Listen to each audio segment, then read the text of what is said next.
live, laugh.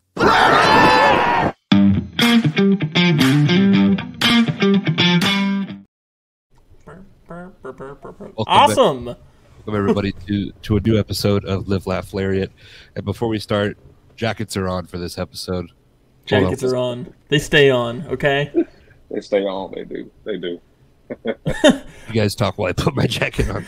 For everyone listening at home, Daniel's he's putting on his Firestar hoodie. I respect that.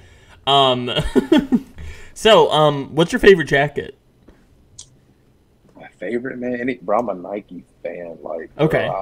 Anything. I mean, unless it has a TDT logo on it, then, I mean, Nike is my go-to. Okay. Not really an Adidas guy or like that. I've always liked Nike, bro. Always. Okay. That's respectable. Does that translate to shoes too? Oh, most definitely. Everything in my college. Are you a big shoe guy? Yeah, I would say that. Yeah, I've definitely become over the last couple of years. Yeah. That's awesome. Shoes have kind of taken over wrestling in a weird way that I wasn't expecting, and I blame the Young Bucks. I think. Maybe blame Roman. I'm not sure. I'm gonna blame the yeah, you can blame Roman a little bit. But I really think, it's just, the traditional boots. Everybody's kind of getting away from that. A lot of guys get the kick pads now that can cover up the actual shoes. They just want to be comfortable. You know what I'm saying? Whatever they feel like, give them a good bounce or whatever. Like I've seen a lot of people wrestle in a lot of like foam posits, which I feel like is really weird. I don't think I'd be able to wrestle in foam posits, but they do you. I got to be safe, man. I'm a big guy. So I'm trying to make sure my ankles are protected. I ain't got time, bro. Luchasaurus wears those shoes that are like where you can see the hiking shoes. Yeah, where it just it looks like it's the one where like it's the foot and it's like I don't know if you've seen that. We'll send you a picture. It looks like a glove. Yeah, it looks like a glove for your feet. Like you can see each toe. Yeah, and he wrestles in them. It's weird, man. Speaking similar, like you just had a really awesome match, Firestar against Jackson Drake and Jay Malachi. I appreciate that. And Jackson Drake wasn't wearing any shoes. Not at all. Like why? How? In a cage match. He did a moonsault off the cage in no shoes. He did. Feet bleeding and all. Like Speedball does it. Other guy, I think Jacob Fatu doesn't wear shoes. Like I just don't get it. Like I can't even walk across the pavement during the summer without shoes on. Like remember, Rusev used to wear Miro. He used to wear it back in the day until he messed his heel up and he was done. Yeah.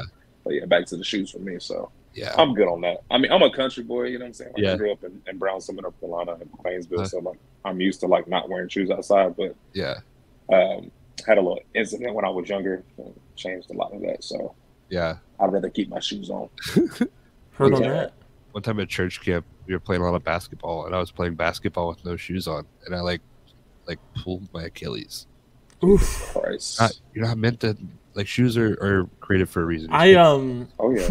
In a second, we'll jump into it being a wrestling podcast. I swear, but it came back to me in the flood of when I was like 16, I played basketball for like an hour and a half in no shoes on like asphalt, and by the end of it, I had the skin on my feet just came off. It was the most painful experience of my life. I don't know why. I think it was made different when I was a teenager. I couldn't do that now. Like 2 seconds and kill me. No, I'm good on that, bro. Yeah, asphalt for an hour. Yeah, no. You won't catch me.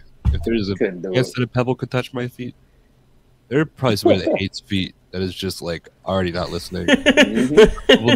Probably somebody who loves feet that has turned it up. So we don't king shame here. We're not yucking anybody's yums. And I guess this is a good way to kind of start the podcast. Have we even introduced you yet? No, not yet. Oh, no, okay. So this is the perfect podcast. So we are joined by the Gate City Guardian, Tevin D. Turner. Now, TDT? TDT for short. Can we take a guess at what the D stands for? I think I already know where this is going, but I'm going to let you go ahead. Okay. I'm going to go with kind of a word we don't use a lot anymore, but dastardly. Dastardly? No, that's a new one. I was gonna go with based off prior knowledge of what I've learned from being a great reporter. Dad? Yeah. Evan Dad Turner. It's Evan Dad Turner. It's who he is. Oh man, yeah, man, I got three little girls, man. Yeah, That's Only awesome. 3? I would have expected you to have like 10 kids. yeah, I know the way that they everybody talk talks. about me, Yeah. Like Yeah. at least enough to do like 5v5 basketball, just ready to Yeah, go at bro. any point. I've been It's your own called little ring crew. the Nick Cannon of wrestling, and I'm just so flabbergasted, bro. You know. Yeah. Yeah, man, I got 3 little girls, man. Aubrey, Alex, and the new baby. His name is Zaya. Aubrey will be 8 in September. Alex turned 4 in April. And then again, the baby was born in May. And she just turned 3 months on the 27th, bro. You're doing it right too. 4 years in between. Like Yeah. I'm on It your was not planned. I promise you it was not planned. It was not planned. but yeah, that's not a lot of kids. I was expecting you to like have your own ring crew. That you just We'll see.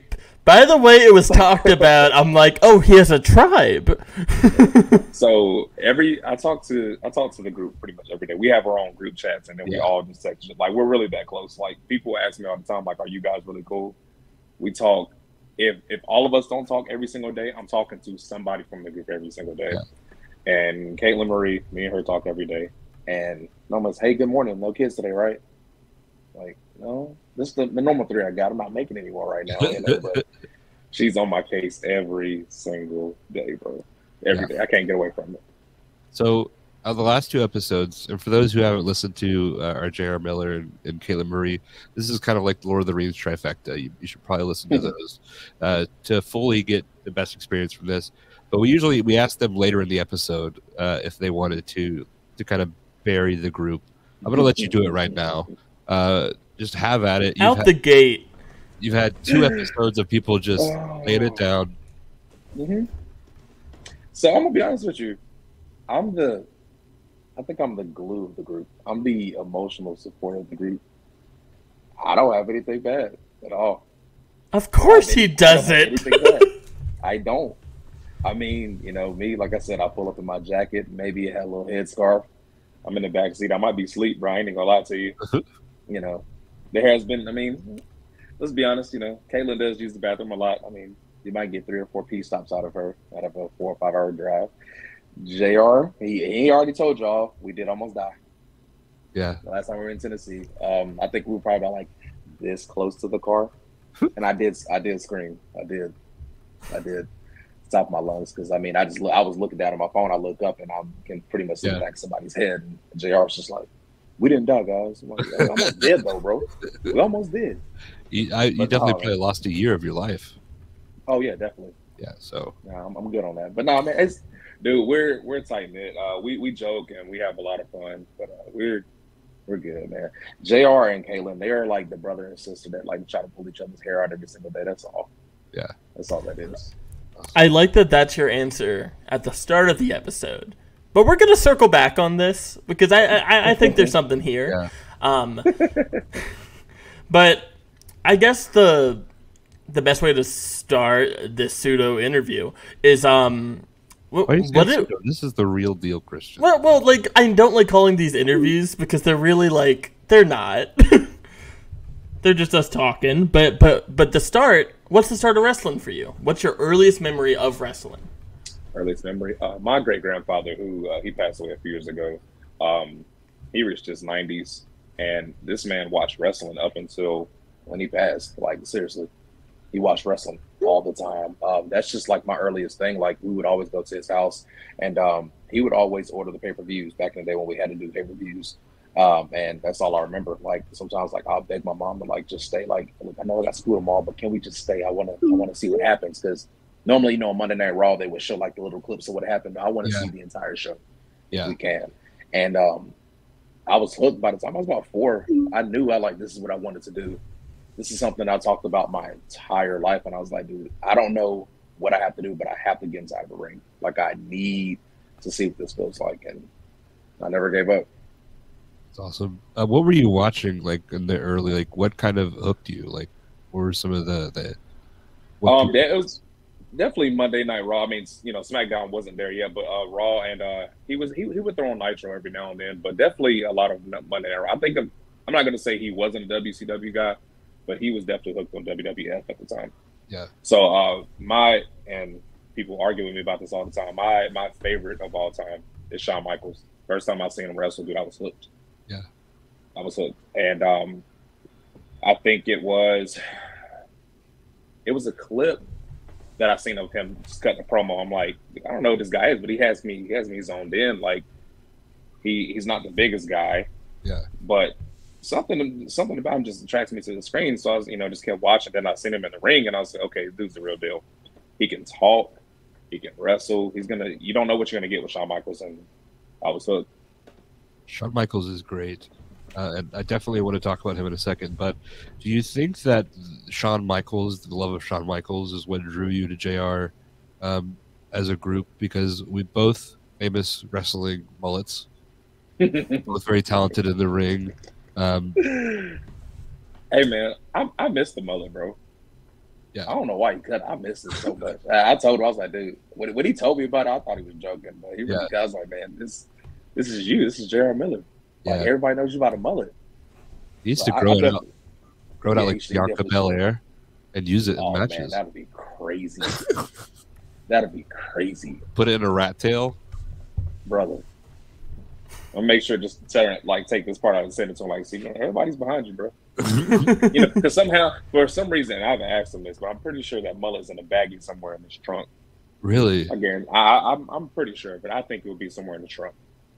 I'm just saying. What? You think he's like waiting until like he's? Something in me is telling me that it's in the trunk, bro. I don't know. Is he saving it for like when he like gets inducted into the WWE Hall of Fame? And, like, yeah, man. That's a pivotal piece, bro. A lot of people don't remember stunning Steve Austin when he had the hair, bro. Yeah, I remember. People remember JR when he had the mullet. Just saying. Yeah. So just so I'm understanding correctly, you think that he has the remnants of the mullet in his trunk? Well, it was not in the trunk. I think it's somewhere in his possession. Okay. Can we book like him putting the remains of his mullet on the line, please?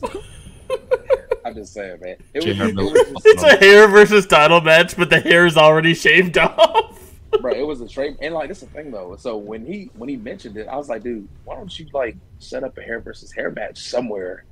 I feel like that'd be pretty cool. Nobody does that anymore.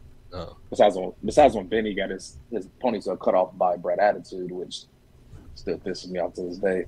So he got the hair versus hair match, but he didn't. He was like, brother, it has to go. So and then he has like all these promo pictures still with his mullet still. I'm like, well, you got to get rid of those, buddy. That mullet's been gone. I love that in wrestling, anytime somebody needs to like do anything, it has to be incorporated into the story. Like, oh, I have to go on vacation with my family. Let me get hit by a car real quick on TV. Like, I mean, why not though? Yeah, might as well. It's perfect. It's right there. Yeah. Speaking of perfect, let's go back to Shawn Michaels. What is your like favorite era of Shawn Michaels? Like looking back now. Favorite era? This is gonna sound good because I mean he's had a lot of great times, but honestly, when he made his comeback after being gone for so long, I think that was it for me. Just be able to see like him being gone for I think about 3 to 4 years, to come back, to get back in the ring like nothing happened. Like brother thought he was gonna come back and be lost in the wind. No, you came back and gave some of your best matches. Yeah, the Ric Flair, the Shelton Benjamin, yes, Kurt Angle, bro. Him and Kurt Angle, man, tore it down. Yeah, and then just to have him come back against Triple H too, that was perfect. Yeah, definitely. Yeah, that's probably my favorite era of Shawn Michaels too, because that's how I was introduced to him. Is him being kind of like the journeyman that just comes out and puts on great matches. No, don't get me wrong. The '90s Shawn Michaels was amazing. I mean, that's what he held it down for a good while. You know, he had to pretty much drop that title because his back being messed up. Yeah. But if you look back in these other matches like Undertaker, Stone Cold, Vader, like one of his him and Vader, you know what I'm saying? Like he had some really good matches, dude. Him and you cannot forget him and Razor Ramon. Oh yeah, really great matches. Him and Razor Ramon, probably one of my top 10 greatest matches of all time. Yeah, is that the ladder match? Yes, definitely. Definitely like changed the landscape for sure. Yeah, it definitely did. Yeah, oh yeah, for sure. So you're a big fan of Shawn Michaels, and you said you kind of knew you wanted to do it like from the very start. Yeah, Were you like wrestling with your friends, any like backyard stuff, like all the time, trampoline, mattress, bro. We had somebody. I would literally pull my mattress outside. Like, we're having matches out here. Yeah. Me and my brothers and my cousins, and you know how many times my mom has gotten so pissed off and it's sitting there making noise, almost breaking stuff. What was that finish as a kid? My finish, I don't know what it is. And I was listening to Caitlin too, which is really weird. I had this thing called the Midnight Punch. I don't even remember what the hell it was, but it sounded cool. And that's what it was. It was either that or a super kick. And it was just, bro, this went on for years. There was one point in time, I think, like when I was around like 13, me and my friends in the neighborhood, we had like a little, I can't even remember what it's called. Had a little wrestling federation in his backyard. We had belts and everything. It was awesome. What was your character that promotion? I was nuts. That's all I can say. I was doing anything, bro. Like, when I was a lot, look, I'm a big guy now. I was a lot smaller back then, dude. Doing freaking shooting stars on a trampoline. I had 1,000 finishers. You don't know what you were getting. You look 450, Swanton, F5, anything you think of. Yeah, I'm telling you. And I think it was once, and I got to go to this. It was me, my brother, and my mom's boyfriend at the time, his son. We were at his house, and we were all in there playing or whatever. And my mom was downstairs asleep. For some reason, we're in there wrestling. Brother picks me up. They 3D'd me through a glass dining table. What? And I got my ass whooped. You got your ass whooped? I got my ass whooped. I got 3D through a glass table, bro. And you were the one that got in trouble. I got in trouble. That's awful. Facts. Terrible. So you've been around a while. I'm guessing that you've been through a regular table. I think you were just in like AML. Yeah. I was just about to say that last AML show. How does that compare to going through a glass like coffee table? I would say a breeze compared to not knowing if I'm about to get my ass cut up or not. You know, because glass table. But unfortunately, I didn't get cut. But how much convincing did that take, or were you convinced it was just this is happening? No, it happened. I did not know it was happening. I was trying to leave out the room. I got picked up and I got turned around and then faced the glass. Yeah. Well, I feel like from that point you have to be a wrestler. I'll have to. Yeah. Oh my god. Is there a move that you like doing as a kid that you're bummed that isn't a part of your moveset today? No, I can't, because for one, okay, the frog splash was really big on me then, and that's one of my main finishers now. So I mean, that's one thing I use all the time. So I can't say I'm not bummed out because I try to use on the trampoline, bro. I try to do everything possible. I think I've actually I had a trampoline growing up, and we had a 2-story house, and I had my trampoline kind of like beside the garage. It was like the garage, and then my bedroom was above the garage.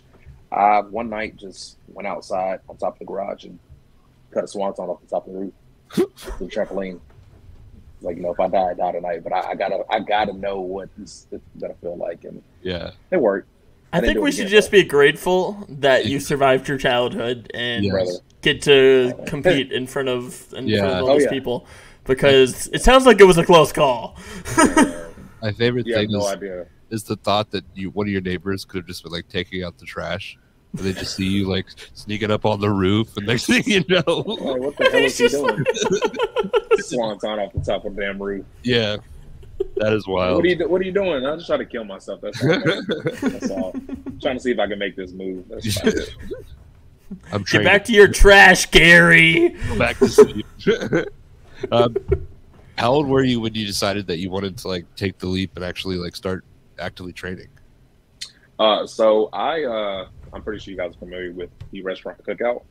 Yeah. Oh yeah. So big fan. I worked there for almost 12 years, and I traveled for a long time. And I actually ended up moving to Nashville, Tennessee, whenever we started like opening up stores in Tennessee. Because at the time we were only in like North Carolina, Kentucky, South Carolina, Virginia, and Georgia. Yeah. So whenever we started the market, I got asked to go out there. And this is about to be a crazy story. So I'm literally at my store. I ended up moving up there because I was only supposed to be there for 6 months, but I ended up staying there for almost 2 years. It was one day, dude, I had a huge headache, and I'm sitting there taking orders. And like I actually was not looking at the customer. I'd admit that. And I'm sitting there taking his order, told him his total. He slides me his card, and it said David Cash on it. And I was like, damn, this name sounds super familiar. And I looked up at him. He kind of had his hat on kind of down, but I knew it was him, though. And then he finally looked up when I gave him his card and receipt, and it was Kid Cash. And I'm like, who? I was like, I literally said, oh, shit. And he was like, anything wrong? And I was like, no. I was like, I'm a huge fan, dude. Like, I'm a huge wrestling fan. I'm a huge fan of yours. Because, like, I was a huge fan of him and the Pitbulls. Him and Jamie Noble, huge fan. Yeah. So, he's like, hey, he's like, once I eat, he's like, I'm gonna go over in the corner. I think he was with his wife and his kid at the time, and he's like, just come over and holler at me whenever I get done. I said, okay, cool. So I'm just in the corner, kind of, peeping, like, is he done yet? I just don't want to walk up, but then he actually called me over there, and we're just in there talking, and I was just like, I was like, you don't gotta give me. I was like, dude, I don't even want a picture. I just, I appreciate everything you did for the business. Like, I'm a huge wrestling fan. He's like, look, man, take a picture with me. Took a picture. And he's like, dude, if you're actually interested in wrestling, if you ever want to do it, let me know. I'm thinking, like, are you serious? Like, is this possible? Got his number, had a couple phone calls, and, like, I was legit supposed to start training with him in 2015.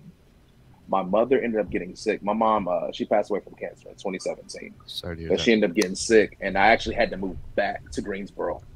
And so I didn't get the chance to do that. So, I mean, I was kind of bummed out by that. But again, with me being with Cookout, I didn't know that one of the guys that I travel with, his name was Justin Key. Cameron Key's brother, Cameron Key, is LeBron Cozone. It's a very small world. Yeah. And I reached out, and he emailed me back, and I started training, I think, in March of 2017.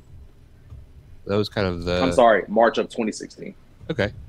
So who were some of your like classmates at that time?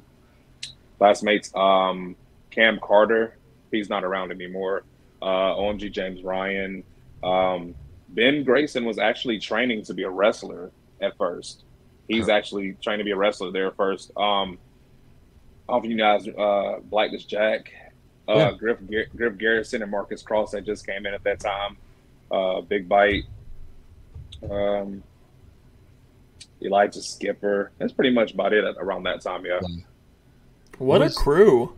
How would you say it was a good class. Would you say that Firestar was different for you than it was like for the kids that show up today?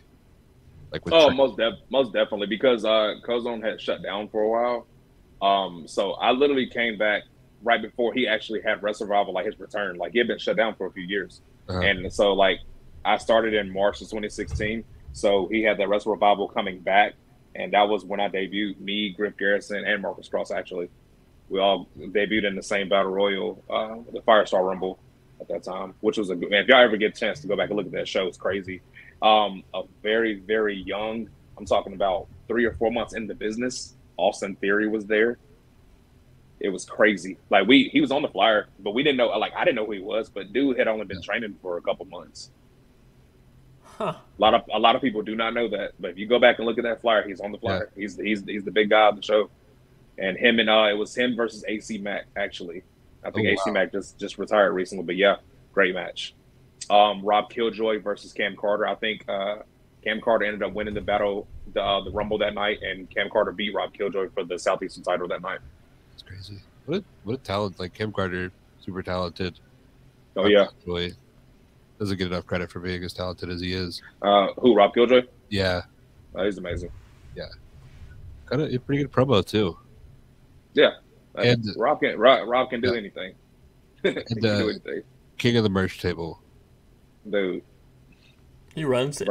Brother he has everything. But it's kind of like I don't think nobody's touching George South. Yeah. Honestly, with this merch table. But Rob Killjoy is a very close second. Like, very close second. Yeah, if there's space for a table, he will have. Oh yeah, it's a right. Yeah, he's bringing everything, bro. My kids have bought plenty of like those miniature ducks he always has, bro. They every time if he's on the show, I'm buying some of those ducks just for them. That's awesome. So you're starting out at Firestar. What is that like first day like for you? Is it like like to ask, what was like the first, like when you first stepped into the ring, what was that like, especially being a lifelong fan like you were? I was nervous just because I'm like, I was really hyping myself up, and it's like when I actually got to first touch the ring, because it's my first time ever like being that close to it. I was like, holy crap! Like it was. I'm gonna have to actually rewind a little bit. So I had never seen a indie show, and this is when CWF was still running. So when I first moved back to Greensboro, I was just looking for. I was like, I really wanted to see what this is like. I need to see what an indie show is like. And again, Firestar wasn't running. I didn't know of AML at the time, so I just Googled it. And the Sportatorium had popped up, so I had seen they had a show like the next night. I said, I'm gonna go out there, and I went out there. And again, I was probably around like 300 pounds at this time. So I get there and I see a lot of different characters when I walk in. At the time, I see Lance Lude, I see Eric Royal, Trevor, Chris Lee, but then I see Aaron Biggs. Aaron Biggs is a pretty big guy, but just seeing the way he moved in that ring, it just kind of like, I'm like, hey, this guy's this big and he's able to do it. It's like, I can do this, you know? So he pretty much like had that assurance from me, like, okay, this is something I really want to do. And that's what I did.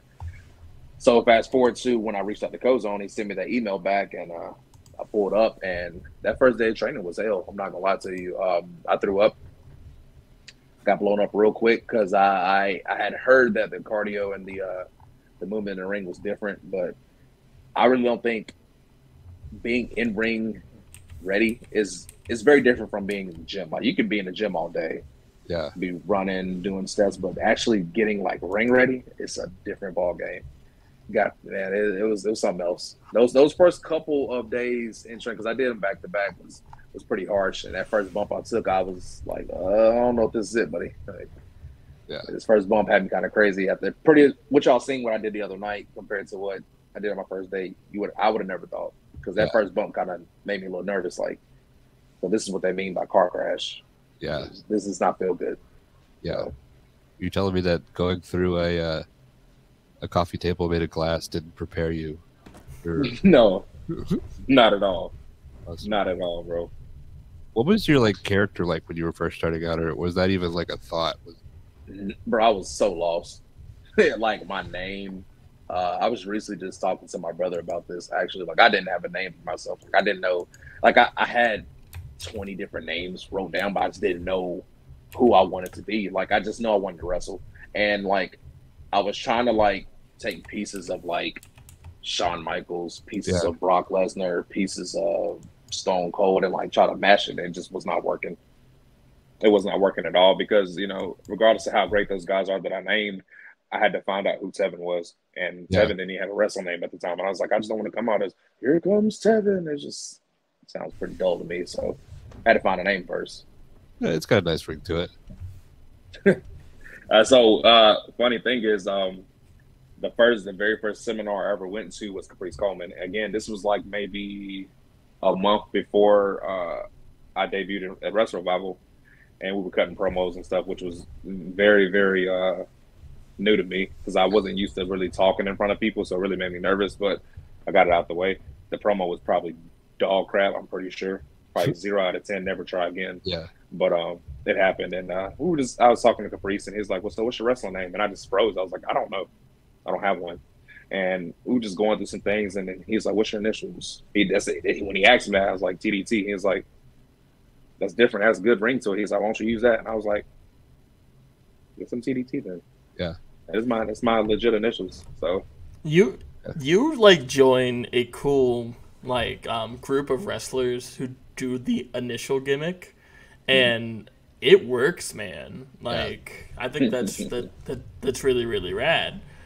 Yeah. You have a Mount Rushmore of initial wrestlers. Ooh. Putting you on the spot. I don't think I've ever thought about that is tough. There's not a lot of them. There's not. I guess maybe like, do you like Randy Orton or MJF better? MJF, EC3, RVD. Oh, EC3. RVD definitely goes up there. RVD definitely. God, that'd be the weirdest Google search. Yeah. 3 initial wrestler names. Yeah, that's crazy. I don't want to be biased. I'm gonna put myself up there. I think I'm a pretty I'm a pretty dope guy. I'm gonna put myself up there. Definitely RVD, according to me. Honestly, JBL. Oh, JBL, yeah. JBL. I think about JBL definitely. I was just talking to JR about this, about like him being a heel dude. I don't know if y'all remember, but when he did the whole thing, he's at the border. He got so much heat from that. Yeah. JBL was a heat. I hated JBL. He was terrible, man. They put him up against John Cena, and like as a middle school kid, I was like, this dude, he fucking needs to. Talking about the I Quit match. I think so. Yeah, back when he had so much blood. Yeah. But yeah, JBL is definitely up there. Killer Lariat. Yeah. There's a lot more than I thought, but yeah, I think TDT definitely deserves to be up there. RVD's. I want to say I got to come on one more, man. Because who I got the frog splash from D'Lo Brown, so I'll throw him up there. Yeah, or Triple H. I'll throw D'Lo up there. Triple H is on there. Yeah. I mean. Yeah. You got to throw him up there, definitely. Well, by that standard, HBK's there too. Well, that's Heartbreak Kid, not like it's not his initials though. Fair. I retract. Yeah, he's at the top every time. For sure. So you talked to Caprice Coleman, who's a goat in his own right. Yes, he gives you the kind of idea to go with TDT. Where do you go as far as the rest of your character goes? Like, who do you want to be when you're in the ring? Like, when does that like start to click for you? So around the time, I do a lot of stuff in Greensboro, North Carolina, which is where I'm from. Just helping out. Anytime I can help somebody out, I'm gonna help somebody out, no matter what it is. And it just kind of, that hometown hero thing just came to me. And I'm, to this day, I'm not exactly sure where the Gate City Guardian thing came from. But the first time I heard it, it stuck. And me being a huge Marvel and DC fan comic guy, it's just kind of like a superhero in my own. Which, I mean, I'm pretty sure you guys do know, but Litty Classic Comics is mine. Yeah, of course. Dude. So that it all just kind of just ran into each other, and I was like, you know what? Like, this is. I really think I got something with this whole Gate City Guardian thing, and that just means like the hero. The guy, whoever's getting beat down, he always finds a way to come back, no matter what it is, verbally, physically. Yeah. Just find a way to come back, and that's just where it was. And a lot of my earlier matches in Firestar, like Zone 1, there's a lot of like uphill battles. I faced some bigger guys, some guys that taught me a lot, man, and it really helped me out. It helped me find who I was, and especially when I started traveling and getting to see how different people are trained and how different people wrestle in different states, which it really is different. People don't understand that until you go to New York or you go to Georgia, you go to Tennessee. It's different. Yeah, so, I was talking to Oliver Sawyer. It's kind of like when he first like stood, like, because Firestar is like a family. Like, from everything I can see, it's very close knit. And then you kind of go to like, let's say like somewhere out in Johnston County where it's like you don't know any of these people, and it's just like a completely different world out there. Yeah, and you're in a locker room with people like where there's different rules. Something I don't think a lot. A lot of people don't say. And one thing about it, which I can say that a lot of people don't teach locker room etiquette nowadays, which they should, because I mean it goes a long way. Like, you going crap in somebody else's backyard, bro. It takes that one time, and you have that one bad apple that everybody knows about. Like, he's terrible in the locker room. A lot of people won't want to be around you. So a lot of people just need to just be taught like how to talk and how to come in, man, shake everybody's hand. Like, a lot of people still don't do that. Like, I make sure when I'm at a show, when I'm getting there, and when I leave, before I even go put my stuff in the back, I'll be carrying my bag and my merch around and shaking hands first. You know, I just like we're around, like we're family. We're all here now. You know, we got to wrestle together. Like, I'm thankful to see you guys, and I'm glad everybody's here, because I mean, you see all these guys that are passing nowadays, man. Look how many people have passed this year just in wrestling, man. I tell people all the time, people like, I don't want to be a mark, man. Take pictures, shake hands, because you don't know what's going to happen tomorrow. Yeah. So go act like you got some sense, man, and just go have fun, dude. That's what it's about, right? Yeah, 100%. What are like, just in case there's some people listening that need to hear, what are some other like tips for guys that you think people could do more of in the locker room as far as etiquette goes? Be respectful, number one. A lot of people are not respectful, and that's been a huge thing with me, and why certain places that I don't go or I'm not going anymore just because of respect. Um, Another thing, like keeping the locker room clean, dude. Like a lot of places book venues, they're not there. Like that's not their place. Like AML, they have their own place. Of course, keep it clean. Yeah. Firestar, they have their own place, keep it clean. But it's like a lot of people that rent places, like, hey, they might want to go back to that venue, so keep it clean. A lot of guys take the tape off, take bottles, toss it, just going back to like, man, just pick it up, throw it away, dude. Yeah. You costing that promoter money, which I mean, he just paid you, so I mean, like at least help him out do that. But I think the biggest thing for me is respect, man, amongst like other wrestlers. Like just respect who they are and what we're trying to do. Yeah. Everybody's not the best, not claiming to be. Everybody's not assigned. But respect us as people that grew up wanting to be in the business. Yeah. Yeah.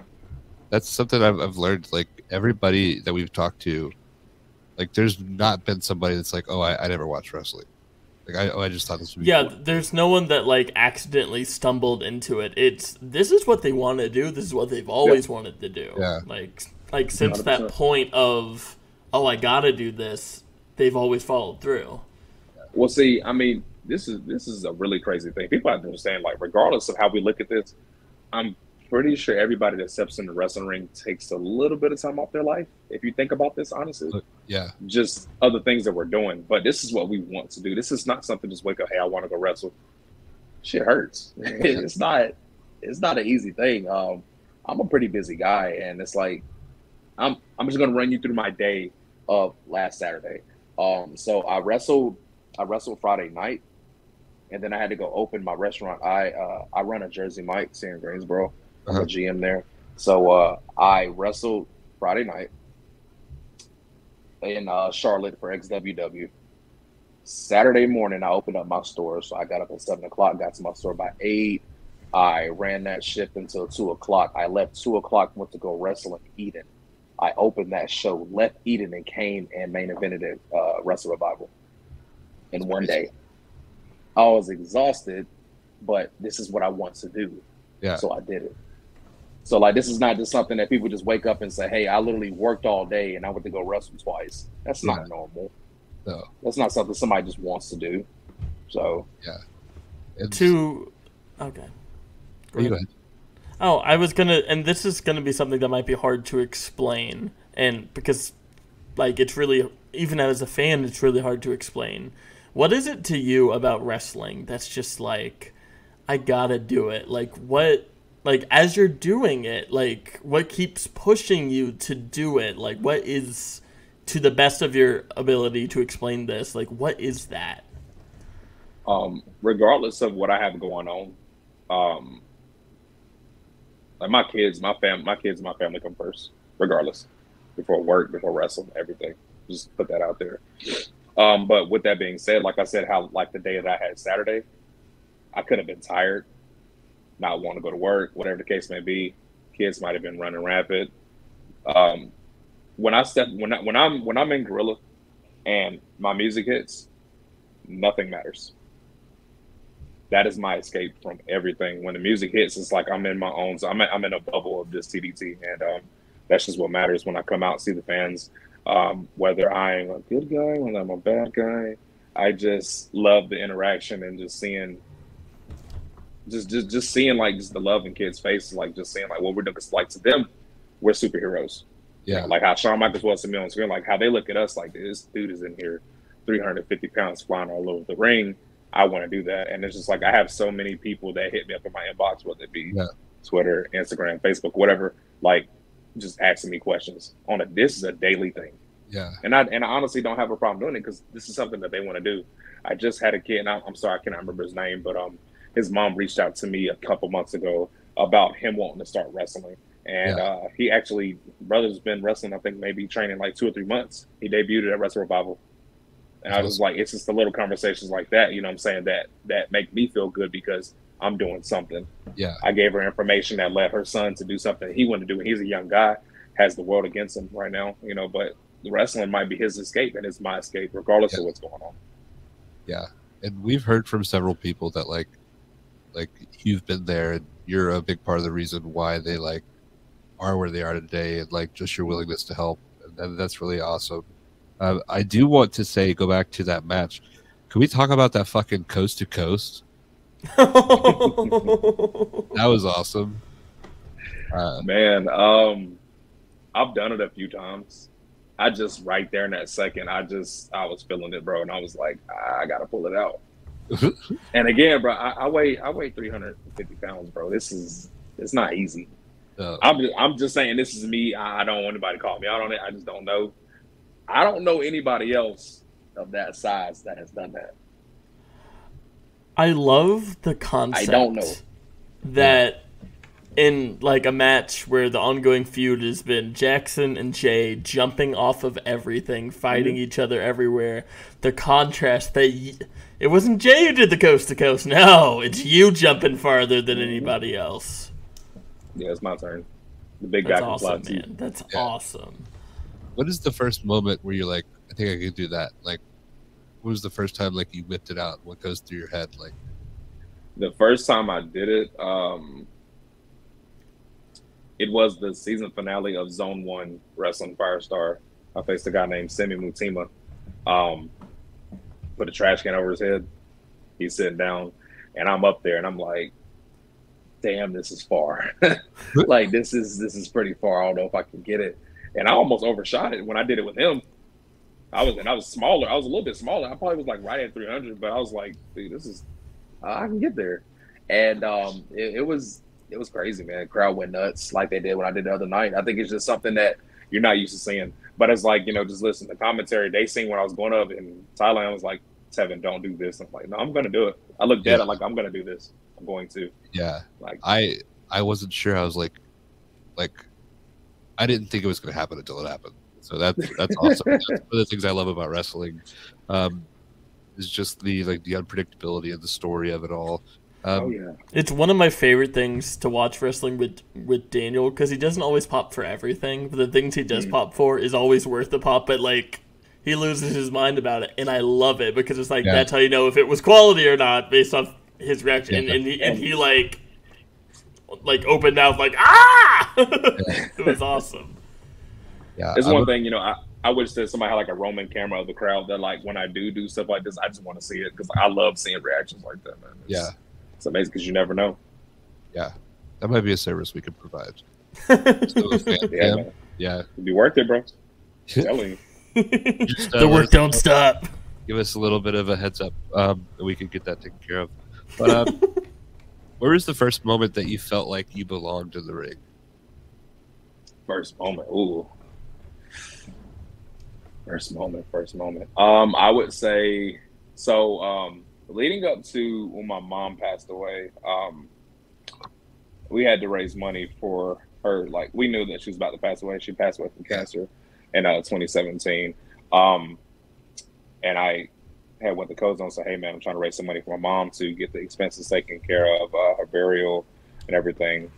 And figured out how much it was going to cost. It was like, I think, because my mom, she wanted to have a actual funeral, but she actually ended up being cremated. But she did want to have a memorial. So I told her, whatever you want to do, I understand. This is what we're going to do. So I think the total was like $3,900, close to $4,000. So I went to Codes and said, "Hey, man, I just need a little help." He said, "Whatever you need, I got you." So that day, October 22nd, we had a cookout from like 12 o'clock to about 5, and then we had a show. And I was reaching out to wrestlers, and a lot of great guys just hit me. I was like, "Look, man, we're not even going to charge you. We're just going to be there for your mom." So we had a full-blown show. It's called A Fight on Medley Street. Medley Street was where we actually started training at. We had a show there that night. And I wrestled OMG James Ryan that night. And me and OMG have known each other since middle school, high school. So, like, we've known each other before wrestling. We talked about wrestling back then when people laughed at us. And now we're actually doing this. And a lot of the same people are like, "Oh, my God, man, you guys really did this." Yeah, because we said we were going to. So we're here. And me and him had a match. And, dude, a lot of stuff in that match I didn't think I was able to do. We went like 25-something plus minutes. And, man, it was a match. It was a huge match. And, like, it's crazy because we had that match. I think the show ended like 10 o'clock. My mom ended up passing away like 2 o'clock right after that show, which was really nuts, dude. Wow. So it was that night, a lot, like, people still talk to me about that same night. that was when I kind of knew, like, okay, this is something that is going to be a favorite thing in my life. But if it, like, you want to say actual match that actually stamped it for me, I would have to go back to Wrestle Revival 2 years ago. Me and Marcus Cross, I think, is probably still my favorite match to this day.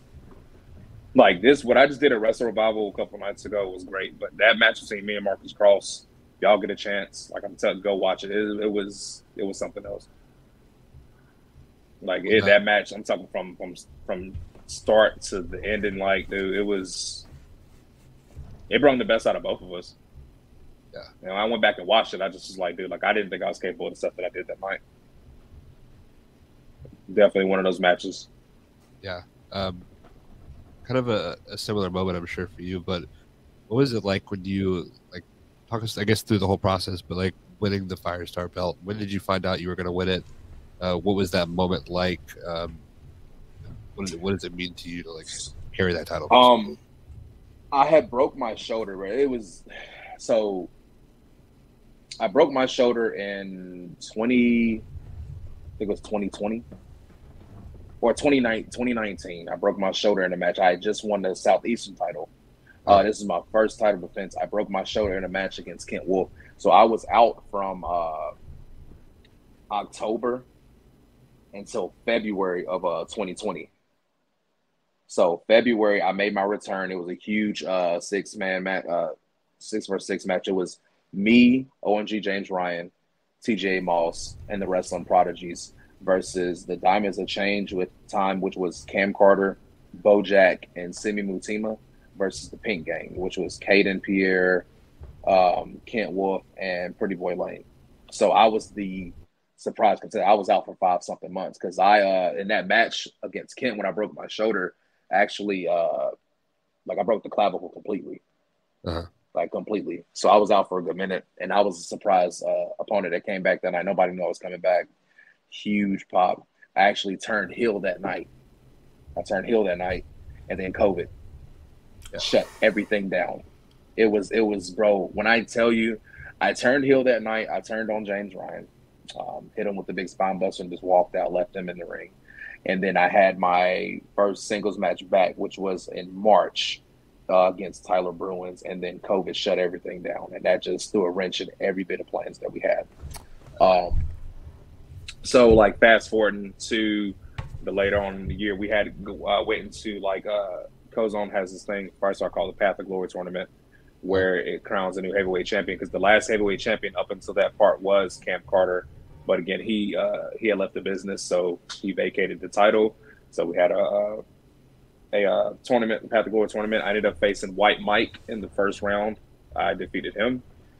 I faced Bojack for the first time. In the second round, I beat him.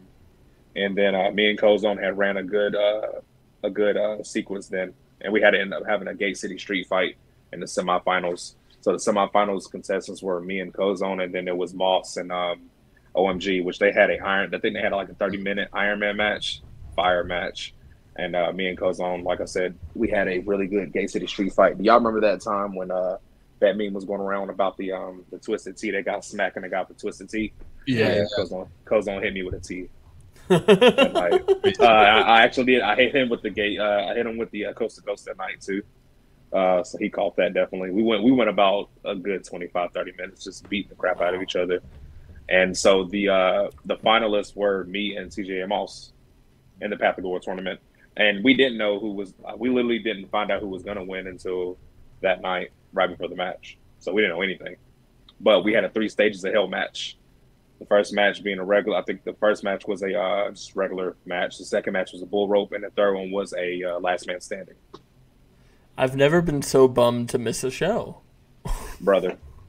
That was the last. That was the last show on Medley Street that night. So that was a lot of emotion that night. Me and Moss, again, one of those matches you guys have to go see. I ended up getting the first pinfall. I actually if you ever have either one of you ever been in Medley Street before? I've seen videos of it. Okay, Really it was a pretty low ceiling, but so a week before that, I didn't know. I knew the match was coming. I was like, I want to do something crazy, and I had hit up Jack and Malachi, and I was like, hey guys, meet me at training now. I want to do something nuts. I was like, teach me how to do a moonsault off the ropes. And Malachi looked at me like, what the hell are you talking about? I said, I want to do a moonsault off the ropes. And he's like, I don't know if you'll be able to do, because I'm a pretty tall guy. He's like, and like at this time, like Jack and Malachi are not as tall as y'all know. Like I've known Malachi and Jack since they were like little kids. So y'all don't know, little kid, but easily they kept like doing, they were doing it with ease. They were literally jumping straight to ropes doing the flip. And I'm sitting there like getting to the top rope and I'm scaling the ceiling. I'm holding on to the ceiling and I'm sitting up there for like 10 minutes at a time. I'm like, I can't do it. I finally ended up doing it and I did it in the match. I did it that night. That's how I won the first bout. And then Moss ended up beating me in the second one for the bull rope. And in the third one, dude, we did a Spanish fly off the ropes through a table. That's crazy. It was crazy. It was nuts. And that night, man, it exploded. I'm in there crying. The whole crowd is going nuts. I'm technically a heel that night, but the crowd was just cheering their asses off because it's a long time coming. Yeah. I've got a few notes. First off, Spanish Fly is one of those moves that like I see it and I'm just like, how? Like it's just one of those things for me that like never fully clicks. Like it's like the magic trick. You can never really know how it's done. But what was it like being in those different types of matches? Like how do you prepare for a bull rope match? Going back and just watching some classic ones. JBL and was it Eddie? Yeah, I think so. Yeah, JBL and just watching some old school ones, just seeing how they go.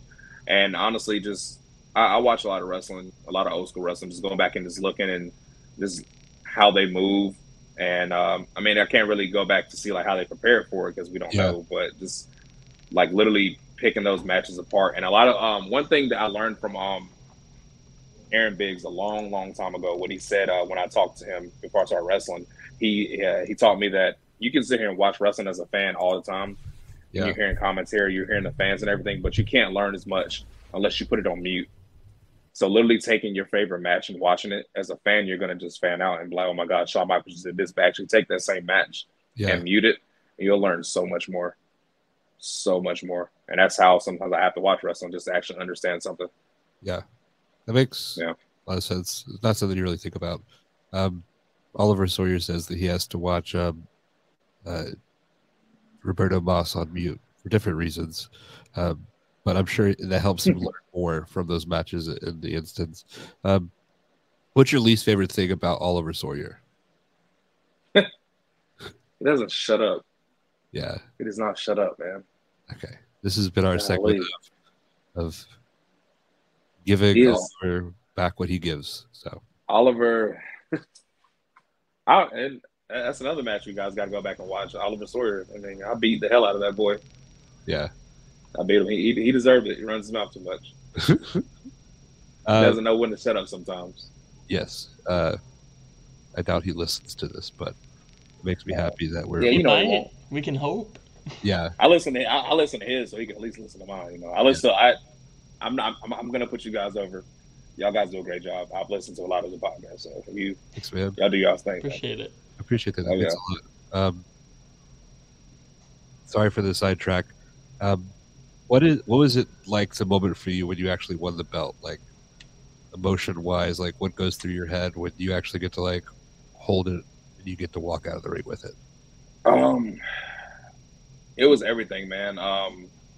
I hate to keep going back to my mom, but I have to because I wanted her to be there. And I mean, like, I feel like, in spirit, she was there. But that was something I know for a fact that she would have been there. She would have probably did a backflip if she could have, just because that was somebody that really pushed me to do what I had to do. And it's crazy, like, going back to, I don't know if y'all have ever, I keep mentioning Zone 1. I don't know if y'all have ever heard of it. But it was just kind of like the NXT to Firestar at one point in time. It was like the show for the trainees. And I was the champion of that twice. And what's crazy, so my second time winning that belt, my first time winning that belt was against Griff Garrison. And that was her actual last time seeing me wrestle in person. It was on Mother's Day of 2017 when I won that belt the first time. So She Awesome. it was a special thing, you know, and I just was like that was the only thing that went through my mind. Like when I won the bill, I just looked up at the ceiling and I just started crying because I was like, man, she's supposed to be here, you Yeah. know. So that just it was something else, man. Yeah.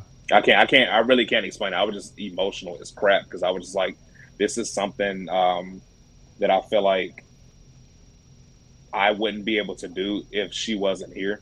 Because it was one thing, you know, she told my godmother this before she passed, and a couple of my family members. She was like, I don't care what he's going through. Do not let him give up when I leave here. Like, he's going to need you guys. Do not let him give up. Be there for him. This is what, if it's anything that he's wanted to do in his life or that he needs to do, is wrestle. So make sure he does it. Do not let him give up. And that kept repeating in my mind. So it was special. So, like, you mentioned, like, everything that you go through, like, at that last Saturday. Like, you've got a greater purpose. Like, you're not just doing this for yourself. You're doing it for your mom. You're doing it for your kids. Like, and, like, the fact you mentioned, I didn't mention it earlier, but, like, I was a GM of a pizza place before. It's actually how me and Christian met. But, like, I could not imagine doing anything with, like wrestling is very time consuming, and, like, with a GM of a restaurant, you never know when you're going to get called in. You never know when you're going to put out fires. So, like, just that on top of everything that you're doing is definitely a tribute of how much your mom meant, because, like, it's clear you're passionate about this and you put everything into it. You do stuff you don't have to do, like jump across the ring, like kick somebody in the face. I work really hard to, especially during the week, to, like, you know, because I pretty much wrestle every weekend now. Me and the Zenith, like, we're in Tennessee this weekend. Like, I just work really hard in the week, and I'm like, look, guys, like, and I'm gonna tell you right now, a lot of bosses, dude, I don't like calling myself a boss. It's just a lot of guys that lead stores, like, they will not come to you guys and ask, like, hey, what's your availability for the week? I ask my crew every single week, what's your availability? Not, I'm just gonna put you on the schedule like this, like, hey, what's your availability so you guys can do what you need to do during the week. So, hey, I need these days on the weekend. I'm going to give y'all whatever days off y'all need during the week, whatever you need to do. Just let me have these 1 or 2 days. You guys cover the store while I'm gone. I got y'all during the week. That's all I need from you guys. Yeah. And it works out. That's amazing. Yeah.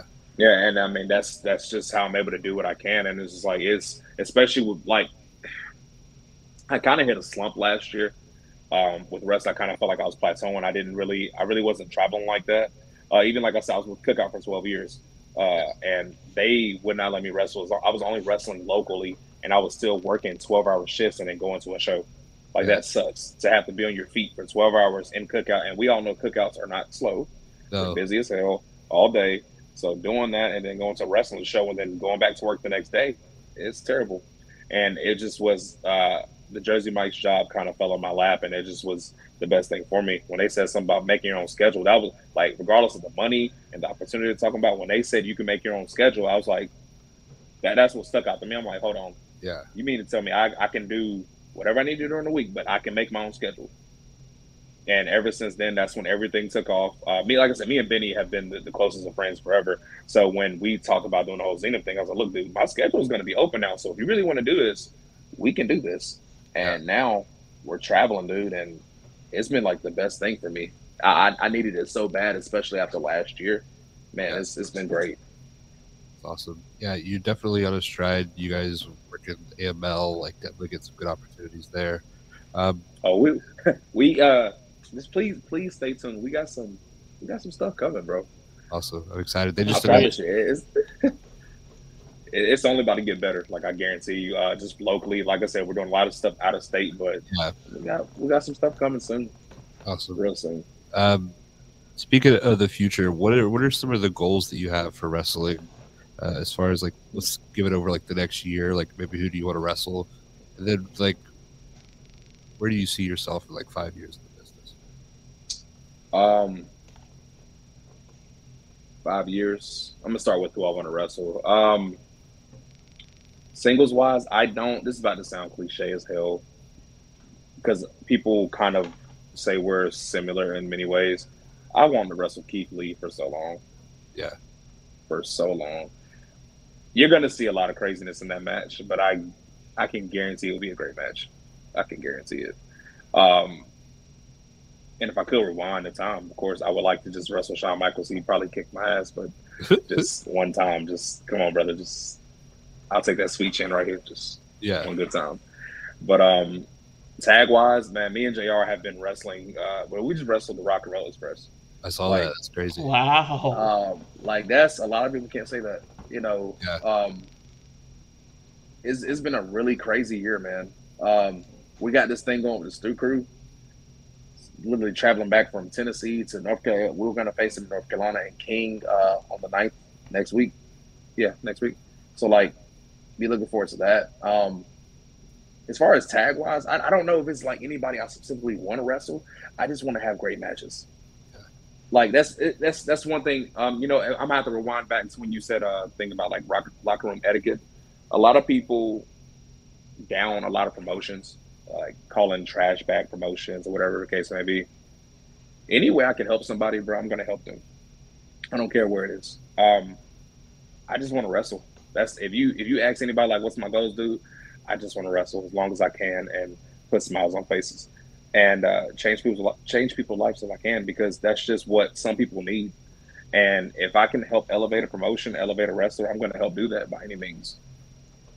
And like the next 5 years, I just want to keep traveling. I want to travel the world. Like I've been in 3 or 4 different states this year.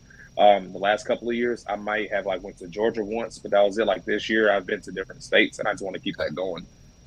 Definitely. But yeah, a lot of people, worry about getting signed and everything like that. I mean, that's an end goal, of course. If that's in my path, yes, I'd love to do that. But that doesn't define who TDT is. I just want to wrestle. Awesome. Yeah, definitely have the passion for it. And it's not something you could say of everybody. Like, people love wrestling, but like you could tell, like, I kind of go back to Rob Killjoy. You could tell that dude loves wrestling. Yeah. Everything like that he talks about wrestling is like, this is a dude that lives and breathes wrestling. And I think you're right there with him as far as like the dedication to the craft and like wanting to get better and just kind of wanting to be there. You talk about your schedule and traveling. Definitely awesome. I don't have much more to add on to that, but yeah, that's great. Yeah, I was, like, even just to like piggyback off of that, like Rob Killjoy helped me go to New York for my first time early this year. You know, that was a blessing. You know what I'm saying? Like I said, I'd never been in New York at all. And just to go there and be able to see wrestling was a good thing. He just like, hey man, hop in the car with me. Went up there. It's a long drive, but it was worth it. What is a car ride with Rob Killjoy like? What are the tunes? What are the conversations? Is he a good driver? Yeah, I mean, I did a lot of the driving. He did a lot of driving. He's a really good person to travel with. Really, really good. Good conversations. When he sleep though, he's knocked out, bro. But he's a light sleeper though. He's a light sleeper. Like, it was one point I was driving and I think my phone had fell. I was like, shit, and I like leaned down a little bit. He's, hey, you all right? Immediately, I was like, yeah, I'm good, man. I'm up. I'm not sleepy. I'm good. Yeah, it was a really good drive, man. It's worth it. Definitely worth it. It's good to hear. You mentioned the Rock and Roll Express. What is it like working with them? I was nervous, dude. I was nervous just because it's the Rock and Roll Express, man. Like, who? Yeah. If you know wrestling, you know who that is, especially as far as what they did for the tag team division. Unfortunately, we didn't get to wrestle Robert. Robert was actually dealing with some hip issues, so he actually didn't get in the ring. So, we got to wrestle Ricky the whole time, but at the same time, just them, just the pop they got, them coming out, their music hitting, it was good. Baby Doll came out with them as well, so we had Kalen, so Baby Doll came out with them. It was a great thing, man. It was a great experience, and I think, like they said that we did great, and that we should definitely be out here wrestling more, because as a tag team, me and JR have not been tagging for a long time at all, but people think that we've been tagging for a very long time. We haven't. It's our chemistry, whether it's me and Caitlin tagging or it's me and JR. Like, you're going to get a great match. Yeah. It's awesome. I just feel like you can put any of us, it can be Caitlin and JR. It doesn't matter. If you put any of us in the ring together, it's going to be a great match. Is there an aspect of y'all's relationship where, like, you at some point would want to, like, wrestle them individually? Me and Caitlin talk about this all the time. For one, I'm so glad she didn't bring it up, but I'm going to bring it up. I can't remember if it was a battle royal or something that we were in, and I went to go chop her, and if y'all see me wrestle, I can chop. So Yeah. I was about to chop her, and then I was like, just tapped her a little bit, and she just looked at me and she just started beating my ass because she's like, "Oh, because I'm a girl, you're not gonna hit me." And I was like, "Yeah, I don't want to hurt you, but yeah." So like we wrestle again. I'm taking her chest off just because of that. I have to. Yeah, because all the crap and the the kid rules. jokes and everything. Yeah. I got to. Yeah, you posted a video of you hitting Jackson Drake today. God, that looks fucking brutal. How was that? Y'all were there. How was it? Dude, it was awesome. Oof, it was great. Yeah. My favorite thing is we were in there fighting. My favorite thing is watching wrestlers watch, because like like when they're reacting, like that shit hurts. Like Diego had his match, and we did like a post match interview with his opponent. His chest, like I know. And the whole promo was about his chest hurting. It was my favorite thing. Yeah, but Diego can send them, bro. Yeah, but yeah, I think that would be a triple threat with the Zenith, just for an exhibition match. I think that'd be fun to see. Hey man, I don't know what you're gonna get out of it, but it'll be something else. It'll definitely be something else. That will be a match. I don't know. I think Benny will be torn. I don't know. I don't know what he would do. It's like Benny. Whose side are you gonna be on, Ben? Yeah, it's like whose side are you actually gonna be on? The Super Bowl, like the Kelsey brothers, like the moms having to pick which kid to root for. Yeah. Just as long as he's rooting for somebody, that's all that matters, man. I do want to. I know it's off. I do want to plug in some guys, man, that I really think are on the come up. Just again, I support a lot of people in wrestling, and a lot of these guys are working really hard. Blade Brown, brother is his roof is endless. His character, I literally messaged him the other day, and this match that he had the other day, he had that fatal 4-way. And he went up behind Manny Lowe and just started sniffing him like a dog. And I said, I died laughing. Because I'm like, this dude really lives this character. And it was amazing. I got to throw JR and Caitlin out there. I feel like JR, he's newer. Like, he's only been doing this for a year or two. But I see him elevating every single time he gets in the ring. Yeah. He's a great friend, brother. And I feel like he's gonna make it somewhere, most definitely. Caitlin, she does not get enough credit for what she's able to do. I've seen her do some amazing things in the ring. It's endless for her because I've seen her wrestle so many different women and men and take them to their limit. And that's every single time. Like, if you get in the ring with her, you're good. You're going to work. There is no understatement to that. You're going to work. A lot of the Firestar guys, he gets on my damn nerves, but Oliver, he's amazing. He's really good. He has a lot of different qualities in the ring that a lot of people wish they had. He hasn't. I think now he does talk a little too much, but that's just Oliver. That's what he does. Grant Watts, I don't think he gets talked about enough. Super talented. Yeah, of course. Super, super talented. He's definitely going to go places. And I feel like whenever he actually finds his voice, he's going to be a problem. Yeah. He's getting better. Every time we've heard him do a promo, he's gotten better. Like, oh, yeah, definitely. One of the guys, too, I'm like, Jack and Malachi, it's not too much I can say. Everybody knows how great they are and where they're going. They're just, they're going to change the landscape of wrestling. I keep saying, I said it the other day after the match, they're going to. Chris Cash. Now, he actually works with me at my job, and every single day, y'all know what I'm referring to? Yeah, yep. Okay. So he is somebody that his mind is always evolving for wrestling. Like, he has not been doing this a long time, but brother comes to me with 10 to 20 different ideas a day. Like, hey, Tev, what do you think about this? What do you think about this? And I'll talk him, into something else sometimes, but his ideas are always solid. But when I tell you, a lot of people don't have that drive that he has. And if they had it, they would be a lot further. He wants it. He wants it a lot more than a lot of people that I know right now. And I feel like once he gets his mode, he's going to be fine. And he's actually going to do some great things. So once he finds himself, he's going to do some good things. He just needs to stick to one gimmick, though. His brother is, he doesn't know what he, and don't get me wrong, like, they're good ideas. But it's just like, he's a chameleon, man. Once he sees one thing, he's like, I think I should change this. I'm like, no, man, do you. Be you. The gimmick that you have right now is going to be fine. Just do that. You'll be all right. Yeah. Awesome. Jada Stone, awesome. Yeah. y'all see what she does in the ring. Just, man, it's a lot of great talent, especially out of North Carolina, that's doing their things, man. But I just feel like the state of what wrestling is right now is it's on fire. Yeah. And do not forget one of my favorite tag teams right now, Brutality Inc. I love Mark James.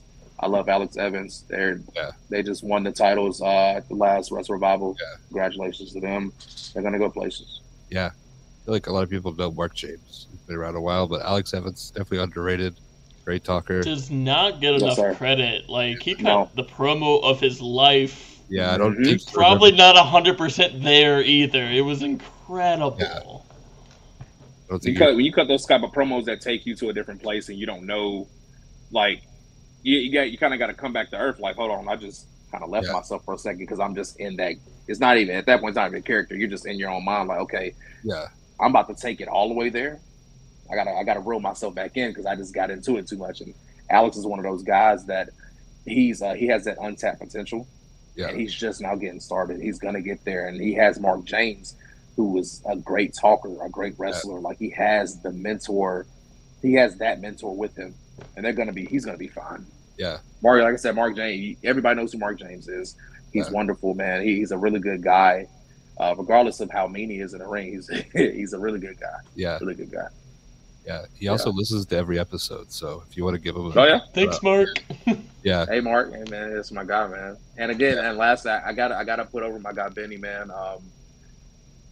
We've been friends for a long time, but just being able to see him in his element, man, him being, Ben Grayson, the manager. He's not the manager of the year. He got that award last year for no reason. He's really that guy. He really is.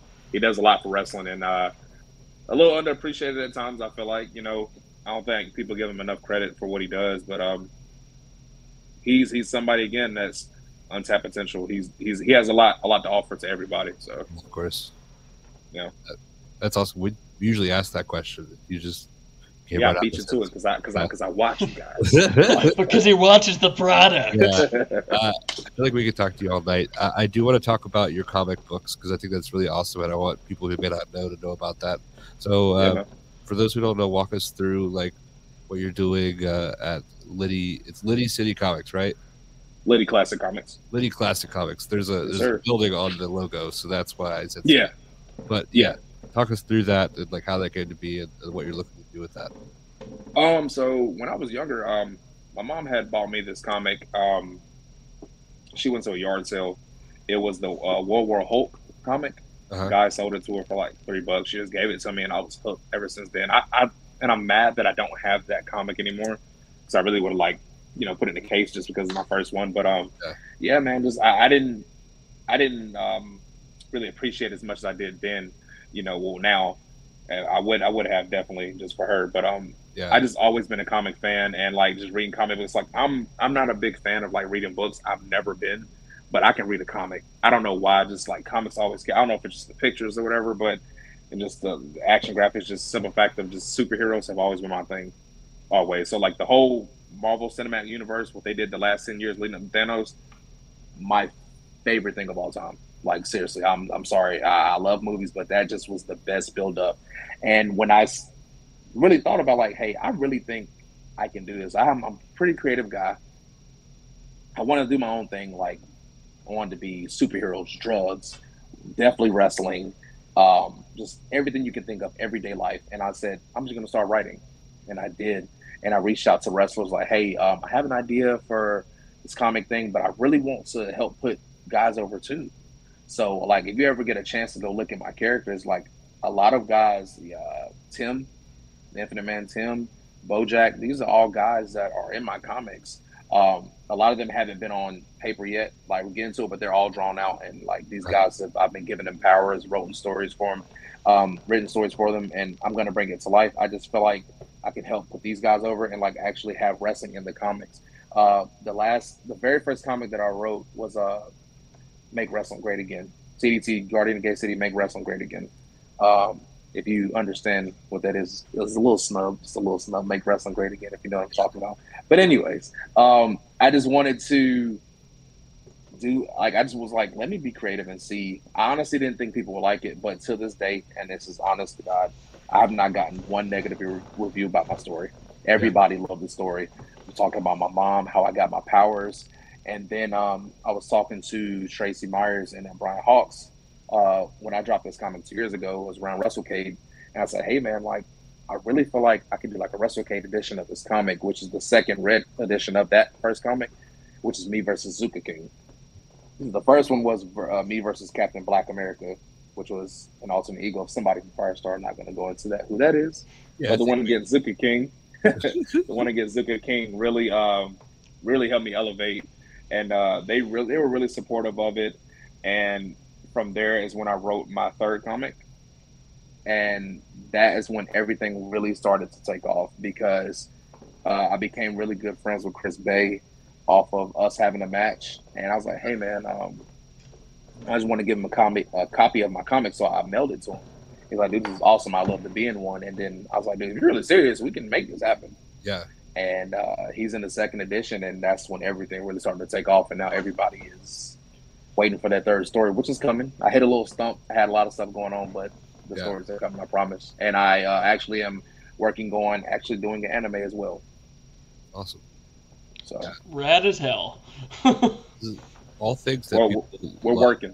Yeah, like if you like wrestling, 9 times out of 10, you're gonna like either superheroes, you're gonna like anime. Like there's such a crossover, so to combine those two worlds is really awesome, because there's a whole lot. There's like one comic that they do for like the pro wrestling crates, but there's really not a whole lot of crossovers. That's really awesome. And where can people... I'll make sure to get you copies of this. We actually do have LittyClassicComics.com. You just message me on Facebook, Instagram, Twitter, anything. I can get you a copy of it, most definitely. Awesome. I'll make sure to definitely get you guys copies of them tonight too. Awesome. That's great. That's awesome, man. Sure. Thank you. For sure. And then if you listen to our podcast, you might know what question's coming, and it might be a little different given your work history and your relationship, but I'll let Christian take away with the last question of the podcast.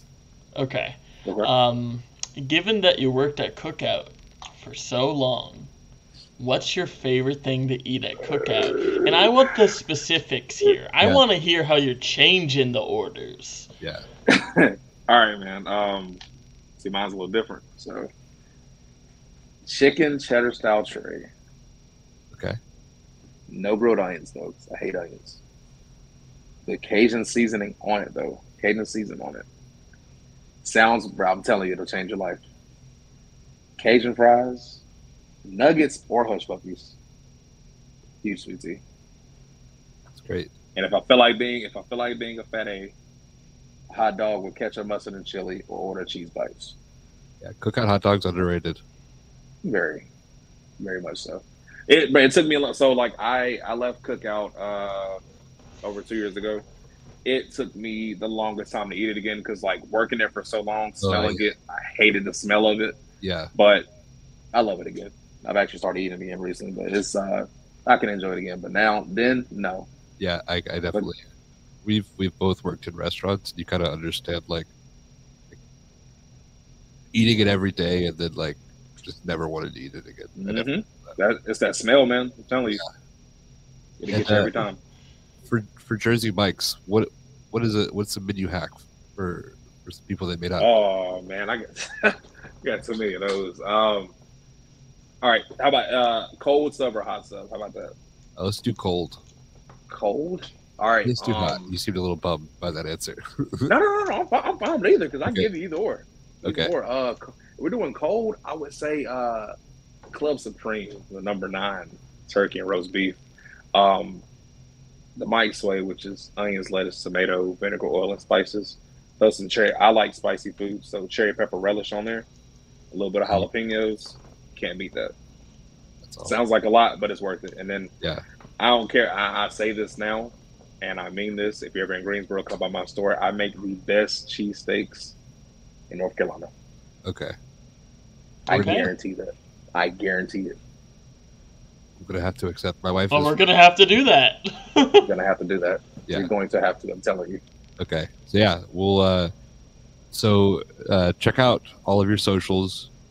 Check out your comic book, and then also stop by Jersey Mike's in Greensboro for a Philly cheesesteak. Yes, sir. Yes, sir. Awesome. Best things in the world, all three. This has been really great, man. Yeah, man. Super cool talking with you. I really appreciate you taking the time to talk with us. We'd love to have you back on. I think we've mentioned it. I don't know on air, but love to do like a whole Zenith episode. We'll have Benny out there too, and just kind of talk about like you guys' relationships. I think that'd be a fun listen. But yeah, man. Thank you so much. We're rooting for you. If you guys see TDT on a card near you, he does crazy shit. He's super talented. If you want to see him smack the life out of somebody and then do some crazy shit off the top rope, it's a great time. Thank you so much, dude. I hope you have a great night. Sir. Thank you guys, man. Thank you.